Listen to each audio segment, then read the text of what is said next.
Sarah Martinez wiped down the coffee shop counter for the third time that morning. Her sleeves rolled up despite the autumn chill that crept through the door each time a customer entered. The small wings tattooed on her wrist caught the morning light streaming through the window, their delicate black lines appearing to flutter with each movement of her hand. She had grown accustomed to the stares, the whispered comments, and the assumptions people made about the young woman with ink on her skin working behind a coffee counter. The morning rush was beginning to thin out when 3 men in expensive suits walked in, their voices loud and their attitudes bigger. They were the type who made Sarah's job harder than it needed to be, the kind who treated service workers like they were invisible or, worse, like they were entertainment. She straightened her shoulders and approached the register with the professional smile she had perfected over months of working at Sunrise Cafe. "Good morning. What can I get started for you today?"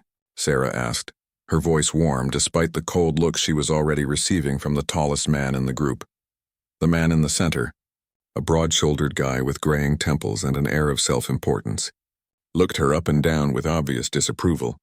His eyes landed on her wrist and his expression shifted from mild annoyance to outright disdain. He nudged his companions and pointed at her tattoo with a smirk that made Sarah's stomach tighten. "Look at this," he said loud enough for other customers to hear. "What's next, face tattoos? This is why this generation is going nowhere. Probably some trendy nonsense she saw on social media." His friends chuckled, and Sarah felt her cheeks burn. She kept her smile in place, though it felt more forced now. She had heard variations of this speech before, but it never got easier. The assumptions about her character, her intelligence, her worth based on a small piece of art on her skin were exhausting. "Those little wings probably don't mean anything real," the second man added, adjusting his tie with the smugness of someone who believed his opinion mattered to everyone in earshot. "Just decoration. No substance behind it." Sarah's grip tightened on the order pad, but she maintained her composure. She had learned early in her service industry career that responding to customers like this rarely ended well for her. The coffee shop needed every customer, and her manager had made it clear that keeping people happy was her job, even when those people seemed determined to make her miserable. "I'll take a large black coffee," the first man said, his tone dismissive. "And maybe next time cover up that amateur artwork. Some of us are trying to enjoy our morning without looking at your poor life choices." The third man, who had been quiet until now, laughed and shook his head. "Kids these days think tattoos make them interesting. Bet she doesn't even know what those wings are supposed to represent. Probably just thought they looked cool." Sarah rang up their order, her movements mechanical as she processed the payment. She had dealt with criticism before, but something about their casual cruelty, the way they talked about her like she wasn't standing right there, made this encounter feel particularly stinging. The wings on her wrist did mean something to her, something profound and personal, but she wasn't about to share that story with men who had already decided she wasn't worth their respect. As she prepared their coffees, Sarah could hear them continuing their conversation about her, speculating about her background, her education, her future prospects. They seemed to take genuine pleasure in their assumptions, building an entire narrative about her life based on nothing more than her appearance and her job. Other customers in the cafe were starting to look uncomfortable, but no one said anything.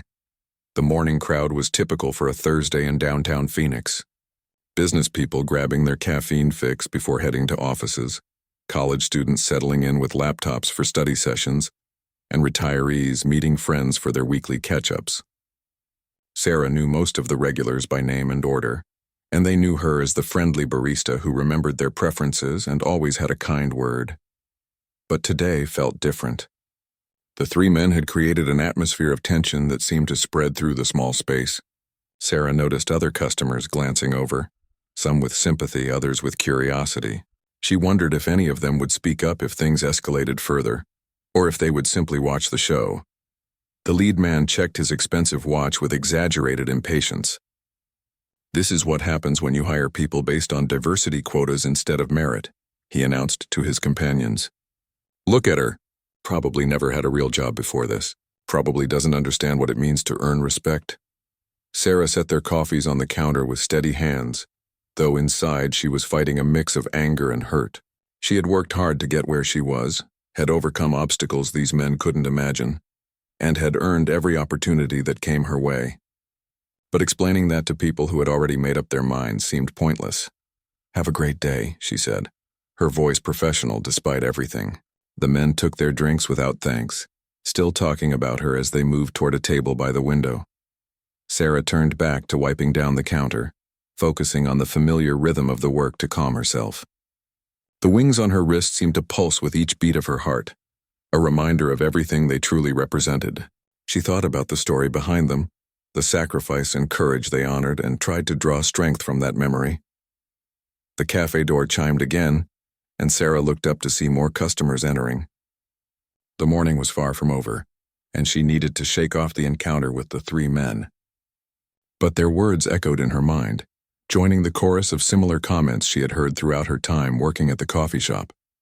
She wondered, not for the first time, how different people's reactions might be if they knew the real story behind her tattoo, if they understood what those wings represented, who they honored, and why she carried that symbol with such pride.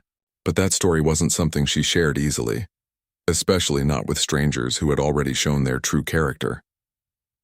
The three men settled into their chosen table, spreading out like they owned the place. Their conversation continued at a volume that made it impossible for other customers to ignore, and Sarah could see people shifting uncomfortably in their seats. She tried to focus on the steady stream of orders, but their voices carried across the small cafe like smoke. "Impossible to escape, I'm telling you. This is what's wrong with America," the gray-haired man continued, gesturing with his coffee cup toward Sarah. "No respect for authority, no understanding of sacrifice. These kids think they can just do whatever they want and expect the world to accommodate them." His friend nodded enthusiastically. "Exactly. My generation understood that you had to earn your place. We didn't just slap some meaningless symbol on our bodies and expect people to take us seriously. We worked for respect." Sarah's hands trembled slightly as she steamed milk for a cappuccino, but she kept working. She thought about her brother Marcus, about the day he left for his first deployment, about the promise she had made to him. The wings on her wrist weren't just ink. They were a covenant, a daily reminder of love and loss that these men could never understand. Mrs. Henderson, one of her regular customers, approached the counter with concern written across her weathered face. She had been coming to the cafe every Tuesday and Thursday for 2 years, always ordering the same thing: medium coffee with cream, no sugar, and a blueberry muffin. "Honey, are you all right?" Mrs. Henderson asked quietly, her voice barely audible over the continuing commentary from the table by the window. "Those men are being awful. You don't deserve that kind of treatment." Sarah managed a grateful smile. "Thank you, Mrs. Henderson, I'm okay. Some people just need to feel important, I guess." The older woman glanced over at the three men, her expression hardening. "Important? They're acting like bullies. In my day, men knew how to behave respectfully, especially toward young women trying to make an honest living." As Sarah prepared Mrs. Henderson's usual order, she felt a small spark of warmth despite the ongoing harassment. It reminded her that not everyone judged her based on appearances, that some people still believed in treating others with basic human decency. But the respite was brief. The men's conversation had shifted to broader complaints about young people today, and they seemed energized by their own rhetoric. The tall man was now standing, pacing slightly as he delivered what sounded like a rehearsed speech about discipline and respect. "Look at her," he said, pointing directly at Sarah again. Probably never faced any real challenges in her life. Never had to fight for anything meaningful. These decorative tattoos are just another way of avoiding real responsibility. Sarah's customer service training warred with her growing anger. She had been taught to de-escalate situations, to maintain professionalism no matter what. But their attacks were becoming more personal and more pointed. Other customers were starting to look genuinely upset, and she could see a few people considering leaving. A young couple with a toddler got up from their table near the men and moved to seats on the other side of the cafe. The mother shot a disapproving look at the loud group as she guided her child away from their table. Sarah noticed the father whisper something to his wife, probably reassuring her or expressing his own frustration with the situation. College students who had been studying in the corner were packing up their laptops, their concentration broken by the ongoing disturbance. Sarah felt responsible for the disruption, even though she knew logically that she wasn't the one causing the problem. The three men were driving away business, creating an uncomfortable atmosphere that went against everything the cafe was supposed to represent. The second man, emboldened by his friend's performance, decided to join in more actively. "You know what really gets me?" They want participation trophies for everything. That little tattoo is probably her version of an achievement award. Look at me, I got ink, I'm so unique and special. Sarah's jaw clenched, but she continued working methodically through the morning orders. She thought about Marcus's letters from overseas, about his descriptions of the men and women he served with, about the real meaning of service and sacrifice.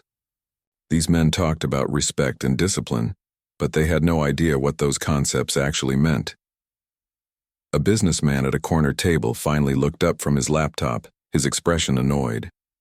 "Excuse me," he called out to the three men. "Some of us are trying to work here. Could you keep it down?" The gray-haired man turned toward him with a condescending smile. "Sorry, friend, but this is a public place. We're just having a conversation about declining standards in this country. Maybe you'd learn something if you listened instead of hiding behind your computer." The businessman shook his head and returned to his work, but Sarah could see his frustration. The entire atmosphere of the cafe had shifted, and it was all because three men couldn't keep their opinions to themselves. She wondered how long this would continue, how much more their behavior would escalate before someone intervened or they finally left. More customers entered, and Sarah watched their faces change as they took in the scene. Some looked confused, others annoyed, and a few seemed ready to turn around and leave immediately. She was losing business for her employer, and there wasn't much she could do about it without potentially making things worse. The third man, who had been relatively quiet, suddenly seemed inspired to share his own wisdom. "My father served in Korea," he announced loudly. "Real service, real sacrifice." He would have been disgusted by this generation's idea of what constitutes meaning. Fake symbols for fake achievements. Sarah's grip on the espresso machine tightened until her knuckles went white. They were getting closer to something that touched the deepest part of her pain, though they didn't know it. The irony of their words about service and sacrifice wasn't lost on her, but it made their ignorance even more painful to endure. Mrs. Henderson caught Sarah's eye and mouthed, "Ignore them." But that was becoming increasingly difficult. The men seemed determined to make their morning entertainment, and their commentary was growing more specific and more cruel with each passing minute. Sarah glanced at the clock, hoping her manager would arrive soon for the shift change, but she still had 2 hours left on her shift. 2 hours of wondering if these men would continue their performance, 2 hours of trying to maintain her professionalism while they attacked everything she held dear without even knowing what they were really saying. The morning dragged on with the three men becoming increasingly comfortable in their role as self-appointed critics. They had ordered a second round of coffee and seemed to have settled in for an extended stay, treating the cafe like their personal stage. Sarah noticed that several potential customers had looked through the window, assessed the situation inside, and decided to go elsewhere. Their conversation had evolved from general complaints about young people today to more specific attacks on Sarah herself. They speculated about her education, her family background, her future prospects, and her personal life with the casual cruelty of people who saw her as entertainment. Rather than a human being, I bet her parents are just thrilled with how she turned out, the gray-haired man said with mock sympathy. "All that money on raising a daughter, and this is what they get."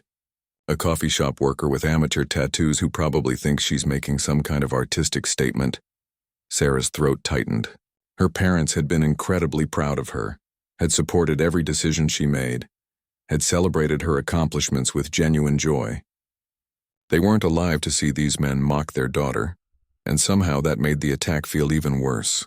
She thought about her mother's last words to her, about her father's strength during those final months, about the love and support that had shaped her into who she was. The second man laughed and shook his head. "The tattoo thing really gets to me. You want to honor something meaningful? You do it through action, through service, through sacrifice, not by getting some trendy design drawn on your skin by some artist in a strip mall." These words hit closer to home than Sarah could bear. She turned away from the counter, pretending to organize supplies while she fought back tears. The wings on her wrist seemed to burn against her skin, carrying all the weight of memory and love and loss that these men dismissed so casually. A young mother with twin boys entered the cafe, took one look at the situation, and immediately turned around and left. Sarah watched through the window as the woman walked quickly away, probably seeking a more peaceful environment for her children. It was the fifth potential customer who had left because of the hostile atmosphere. The college students who had moved to the far corner finally gave up trying to study and packed their things. As they walked past the three men's table, one of them muttered something about respect under his breath. The gray-haired man caught it and called out after them. "Something to say, son?" he challenged. "If you've got an opinion, let's hear it." The student stopped and turned around, his jaw set with determination. "Yeah, I do have something to say. You're being incredibly rude to someone who's just trying to do her job. Whatever issues you have with tattoos or young people or whatever, you don't need to take it out on her." The man stood up, his chest puffed out with indignation. "Listen here, kid. When you've been around long enough to understand what real respect means, then you can lecture me about behavior. Until then, keep your opinions to yourself." "Real respect?" The student shot back. "Real respect would be treating a service worker like a human being instead of your personal entertainment. Real respect would be having your conversation without making everyone else in here uncomfortable." Sarah watched the confrontation with a mix of gratitude and anxiety. She appreciated the student's defense, but she also knew that escalating situations rarely ended well for anyone. The other customers were now actively watching the exchange, and the tension in the small space was becoming unbearable. The third man joined his friend in standing, and suddenly the dynamic shifted from harassment to potential confrontation. "You kids think you know everything," he said, moving closer to the student. "Maybe it's time someone taught you about respect the old-fashioned way." The student's friends appeared at his side, and Sarah realized the situation was about to spiral completely out of control. She reached for the phone to call her manager, her hands shaking as she tried to figure out how to handle what was becoming a dangerous situation. Mrs. Henderson stood up from her table, her small frame somehow commanding attention from everyone in the room. "That's enough," she said firmly, her voice carrying the authority of someone who had raised children and wouldn't tolerate nonsense. "All of you sit down and act like adults." The gray-haired man turned his attention to her with a condescending smile. "Ma'am, this doesn't concern you. We're just having a discussion about standards and respect." "Standards," Mrs. Henderson replied, her voice rising. "You want to talk about standards? How about the standard of treating people with basic human decency? How about the standard of not harassing young women trying to earn a living? You three have shown less class and character in the past hour than that girl has shown in the 2 years I've been coming here." The man's face reddened, but Mrs. Henderson wasn't finished. "And respect? You wouldn't know respect if it walked up and introduced itself. Respect is what she's shown you despite your awful behavior. Respect is what that young man showed by standing up for someone who couldn't defend herself without risking her job." Sarah felt tears prick her eyes again, but this time they were tears of gratitude rather than frustration. Mrs. Henderson's defense meant more to her than she could express, especially coming from someone who could easily have stayed out of the conflict. The three men looked around the cafe and seemed to realize for the first time that every other customer was staring at them with open disapproval. The atmosphere had shifted completely, and they were no longer the ones controlling the narrative. They had become the villains in their own story, and everyone could see it. The gray-haired man straightened his tie and tried to regain some dignity. "We were just making conversation," he said weakly. "People these days are too sensitive." "No," Mrs. Henderson replied firmly.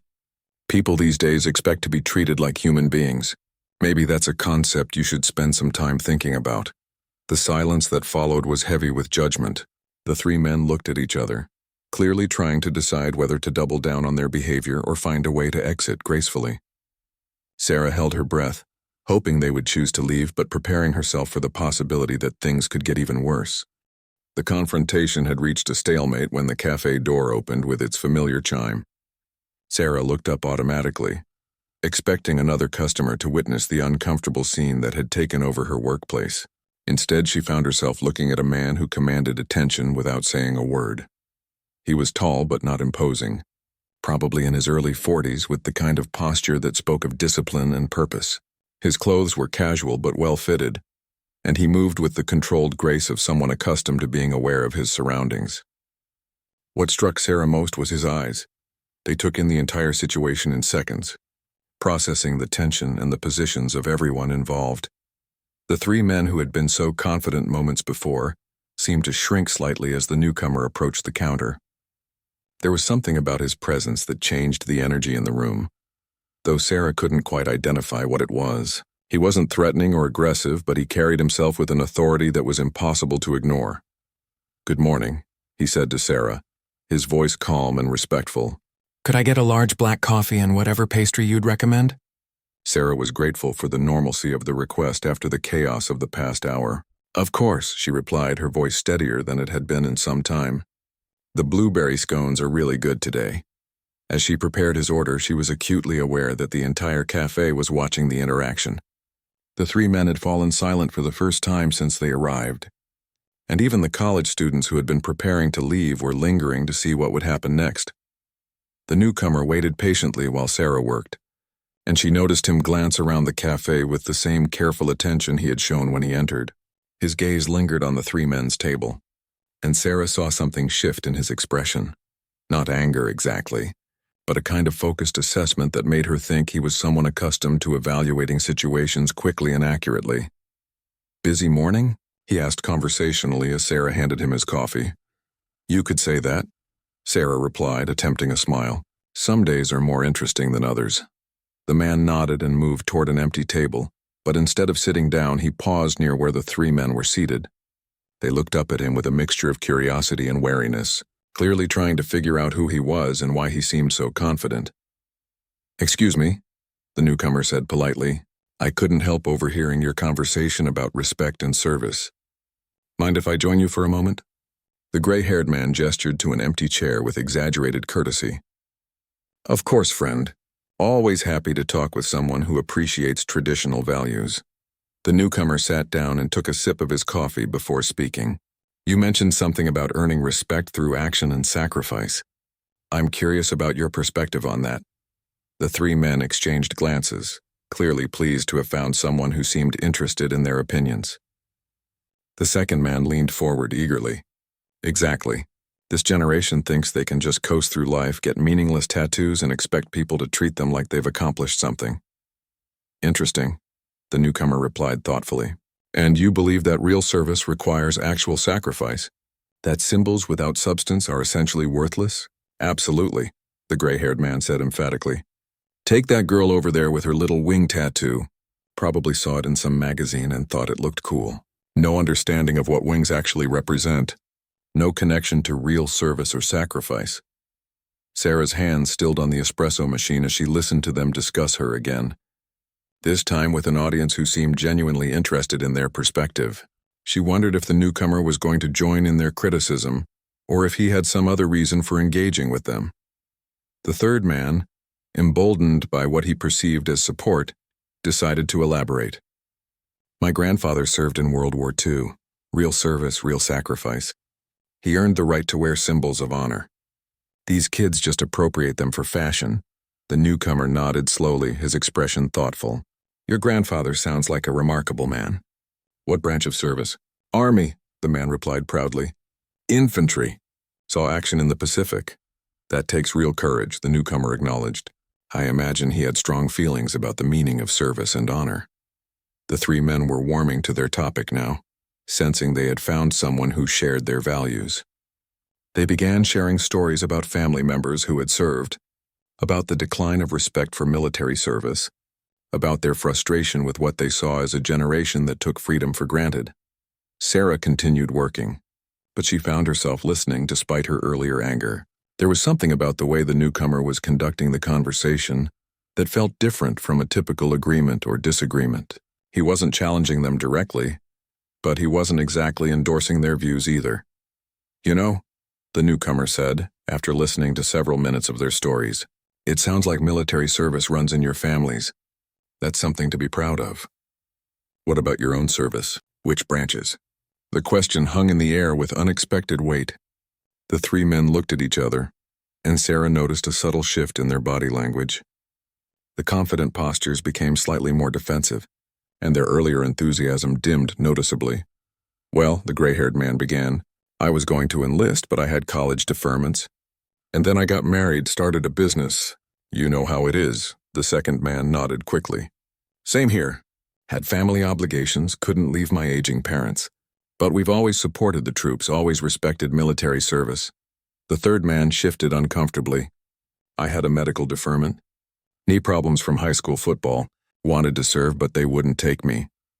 The newcomer listened to each explanation with the same thoughtful attention he had shown earlier. I see, he said simply.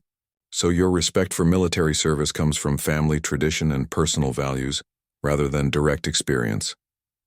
Exactly, the gray-haired man said, though he sounded less certain than before. We understand the importance of service even if we weren't able to serve ourselves. Sarah found herself watching the interaction more closely now. Something had changed in the dynamic at the table, though she couldn't quite identify what it was. The newcomer hadn't said anything controversial or challenging, but somehow the three men seemed less sure of themselves than they had been moments before. The conversation at the table had taken on a different quality, and Sarah noticed that other customers were paying closer attention now. The newcomer's questions had been perfectly reasonable, but they had somehow shifted the entire dynamic of the discussion.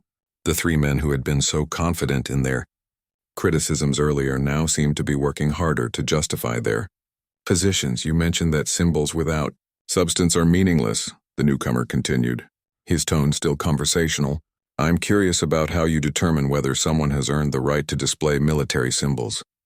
The gray-haired man straightened up, sensing an opportunity to regain his earlier momentum.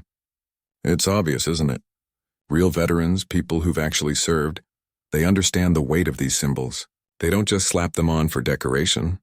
That makes sense, the newcomer agreed. So you'd say that the meaning comes from the personal experience behind the symbol, not just the symbol itself?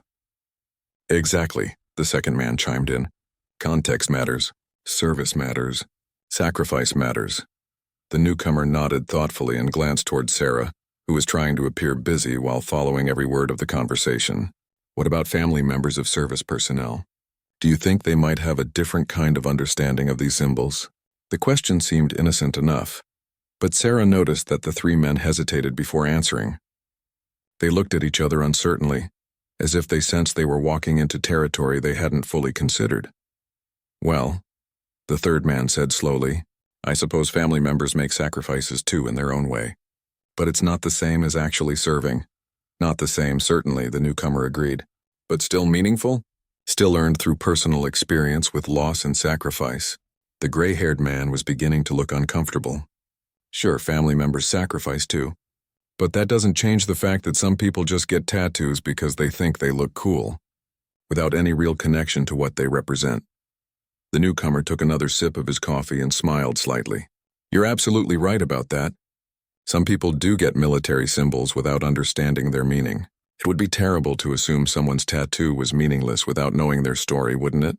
The implication hung in the air like smoke, and Sarah saw the exact moment when the three men realized they might have walked into a trap of their own making. They had spent the morning criticizing her tattoo without knowing anything about her story, and the newcomer had just highlighted that fact without directly accusing them of anything. Of course, the second man said defensively, we're not saying that's definitely the case with anyone in particular. We're just making general observations about trends we've noticed. General observations can be valuable, the newcomer acknowledged, though I've found that individual stories are often more complex than general trends might suggest. Sarah's heart was pounding now as she realized what the newcomer was doing. He wasn't attacking the three men or defending her directly, but he was methodically dismantling their assumptions and forcing them to confront the implications of their behavior. It was skillfully done, so subtle that they almost didn't realize what was happening. Mrs. Henderson was watching the exchange with obvious satisfaction, and Sarah could see other customers beginning to understand what was unfolding. The college students had completely abandoned their plans to leave and were listening with fascination. The gray-haired man tried to regain control of the conversation. Look, we're not trying to be unfair to anyone. We just think people should understand the weight of the symbols they choose to display. I completely agree, the newcomer said sincerely. Symbols of service and sacrifice should never be taken lightly. He paused and looked directly at each of the three men, which is why I think it's important to ask, what's your connection to naval aviation? The question seemed to come from nowhere, and all three men looked confused. Naval aviation? The gray-haired man repeated. I don't understand what you're asking. The newcomer's expression remained pleasant, but something had changed in his eyes. Those wings you've been discussing, the ones you assume are meaningless decoration, they're naval aviator wings. Very specific design, very specific meaning. I was wondering if any of you had experience with naval aviation that would help you understand their significance. Sarah's breath caught in her throat. She looked down at her wrist at the carefully detailed wings that Marcus had helped her design before his last deployment. The stranger had recognized them, had known exactly what they represented, while the three men who had mocked them had never even bothered to look closely enough to identify what they were criticizing. The three men stared at the newcomer with growing apprehension. "We didn't," the second man began, then stopped, apparently unsure how to finish the sentence. "You didn't know what they were," the newcomer finished gently. "Which means you spent the morning criticizing a symbol you couldn't even identify, making assumptions about its meaning and the person wearing it without bothering to learn the most basic facts about either." The silence that followed was deafening. Every customer in the cafe was watching now, and the three men looked like they wanted to disappear into their chairs. The confident, superior attitudes they had displayed all morning had evaporated completely. "Naval aviator wings," the newcomer continued, his voice still calm but carrying an edge that hadn't been there before, "are earned through one of the most demanding training programs in the military. They represent not just personal achievement, but often significant sacrifice. Sometimes the ultimate sacrifice." Sarah's eyes filled with tears as she thought about Marcus, about his dreams of flying, about the day she had to identify his body after the helicopter crash. The wings on her wrist were an exact replica of the ones he had earned, the ones she had found among his personal effects, along with a letter, asking her to remember him not with sadness, but with pride. The gray-haired man tried one last time to salvage the situation. "We didn't know the specific details about the tattoo. We were just concerned about the general trend of people getting military tattoos without understanding them." The newcomer stood up slowly, and as he did, something about his posture and bearing became unmistakably clear to everyone in the room. This wasn't just someone with opinions about military service. This was someone who had lived it, commanded it, earned the right to speak about it with authority. "The general trend," he said quietly, "seems to be people making judgments about things they don't understand, about symbols they can't identify, about stories they never bothered to learn." He looked directly at Sarah, and she saw recognition and respect in his eyes. "The young lady you've been criticizing all morning is wearing a memorial tattoo. Those wings honor someone who gave their life in service to this country, someone who earned the right to wear them through dedication, skill, and ultimately sacrifice." The cafe fell into complete silence as the newcomer's words settled over the room like a heavy blanket. Sarah felt tears streaming down her face, but for the first time all morning, they weren't tears of frustration or anger. Someone had seen her tattoo for what it really was, had recognized the honor it represented, had understood without explanation the depth of love and loss it carried. The three men sat frozen in their chairs, the full weight of their morning's behavior crashing down on them. They had spent hours mocking a memorial, criticizing a tribute to the fallen, making assumptions about sacrifice from people who had never made any real sacrifices themselves. The shame on their faces was visible to everyone in the room. The newcomer wasn't finished. He reached into his wallet and pulled out a military ID, setting it on the table where all three men could see it clearly. "Commander James Mitchell, United States Navy, retired. 22 years of service, including 3 combat deployments. And before you ask about my qualifications to discuss naval aviation, I spent 15 years as a SEAL." The gray-haired man's face had gone completely pale. The second man was staring at the ID like it might bite him. The third man had his head in his hands, apparently unable to meet anyone's eyes. Commander Mitchell picked up his ID and returned it to his wallet with deliberate care. "In my experience, the people who talk the most about respect and service are often the ones who understand it the least. Real warriors don't need to prove their worth by tearing down others.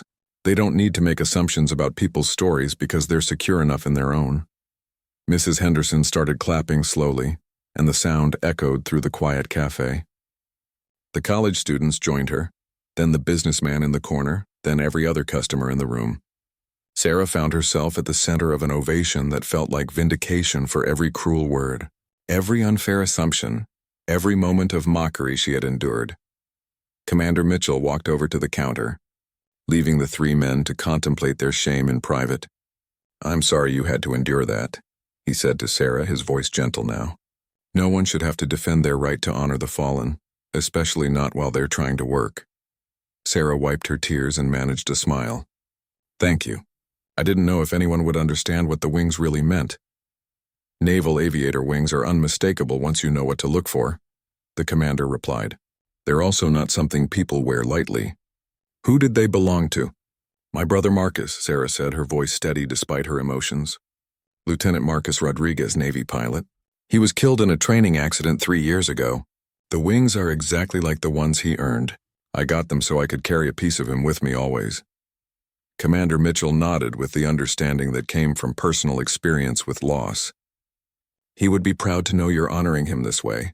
And proud of how you handled yourself this morning. That took real courage. Behind them, the 3 men were quietly gathering their things, clearly hoping to escape without further confrontation. But Commander Mitchell wasn't going to let them leave without acknowledging what had happened. Gentlemen, he called out, causing them to freeze halfway to the door. Before you go, I think you owe someone an apology. The gray-haired man turned around reluctantly, his earlier confidence completely gone. We didn't know, he said weakly. If we had known what the tattoo meant. You didn't know because you didn't ask, Commander Mitchell interrupted. You didn't know because you chose to judge rather than understand. You didn't know because you assumed your opinions mattered more than someone else's story. The second man stepped forward, looking genuinely ashamed. You're right. We were completely out of line. Miss, I'm truly sorry for our behavior. There's no excuse for what we said. Sarah looked at the 3 men who had made her morning miserable and felt an unexpected surge of compassion. They weren't evil people, just ignorant ones who had let their assumptions run away with them. Thank you, she said simply. I accept your apology. The third man, who had been silent throughout the confrontation, finally spoke up. I served for 4 years in the Army, he said quietly. I should have known better. I should have understood what those wings might represent. I'm ashamed of myself. Commander Mitchell studied him for a moment. Then learn from this. Use your shame to become better. And next time you see someone wearing military symbols, remember that there's always a story behind them. And that story deserves respect until proven otherwise. The 3 men left quietly, their exit a stark contrast to their loud arrival.